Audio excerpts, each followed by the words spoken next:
चीन में HMPV virus ने मचाई तबाही, भारत में केस मिलने से मचा हड़कंप। कोरोना की तरह ही फैल रहा एचएमपीवी का संक्रमण, जाने कोरोना से कितना खतरनाक। बच्चे और बूढ़े, एचएमपीवी वायरस से किसे हो रहा नुकसान, कैसे करें इससे बचाव।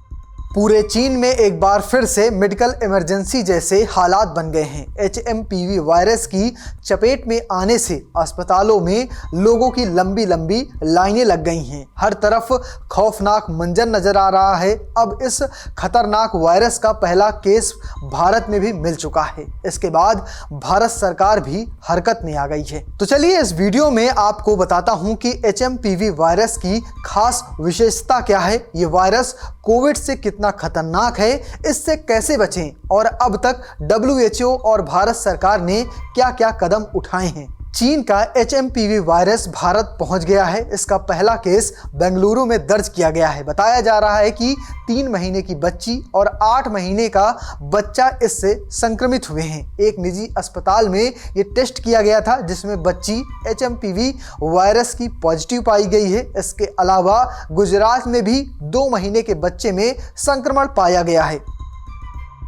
मंत्रालय ने कहा कि बेंगलुरु के निजी अस्पताल में 3 महीने की एक बच्ची को ब्रोंकोनिमिया बीमारी के इलाज के लिए भर्ती कराया गया था। बच्ची में एचएमपीवी होने की जानकारी मिली थी और सबसे चौंकाने वाली बात यह रही कि दोनों संक्रमित बच्चों के या फिर उनके परिजनों की इंटरनेशनल यात्रा की बिल्कुल भी हिस्ट्री नहीं मिली है। यानी ये पूरी तरह से संक्रमण इंडिया में ही हुआ है।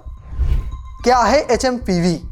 ह्यूमन मेटान्यूमोवायरस यानी एचएमपीवी भी कोरोना की तरह ही इंसानों के सांस लेने की प्रक्रिया को संक्रमित करता है। इसे सबसे पहले 2001 में डच शोधकर्ता ने खोजा था। कोरोना का असर फेफड़ों पर होता था, लेकिन ये वायरस फैलने से सांस की नली पर भी असर डालता है। इसमें संक्रमण का खतरा ज़्यादा होता है।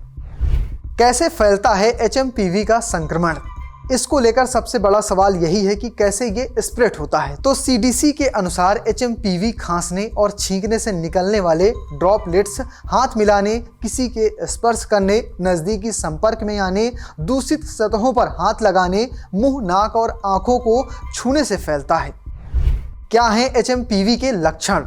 एचएमपीवी के लक्षणों की बात करें तो इसके लक्षण भी कोरोना की तरह ही हैं। इसमें सर्दी, जुकाम जैसे लक्षण सामने आते हैं। कई मामलों में खांसी और बुखार भी हो सकता है। ये वायरस धीरे धीरे श्वसन तंत्र को प्रभावित करने लगता है।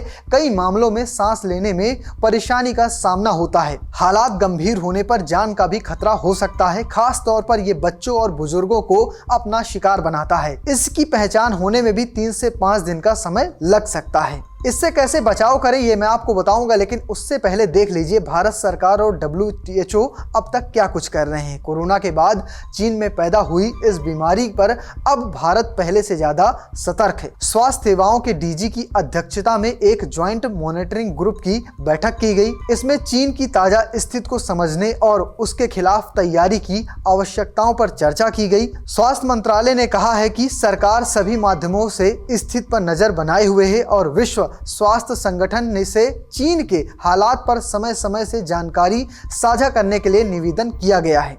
इस बीमारी को कैसे फैलने से रोकें, तो इस पर है कि कोविड में बचाव के लिए जो उपाय किए जा रहे थे वही काफ़ी हैं, जिसमें हाथों की स्वच्छता और इम्यूनिटी बढ़ाने के प्रयास शामिल थे। जो लोग किसी गंभीर बीमारी का शिकार हैं या फिर जिनकी इम्यूनिटी कमज़ोर है, उन्हें मास्क लगाने, सोशल डिस्टेंसिंग का ध्यान रखने की सलाह दी जाती है। इस पूरे मामले पर खुद स्वास्थ्य मंत्री JP नड्डा ने भी एक बयान जारी किया है। चलिए आपको वो भी सुनवा देता हूँ।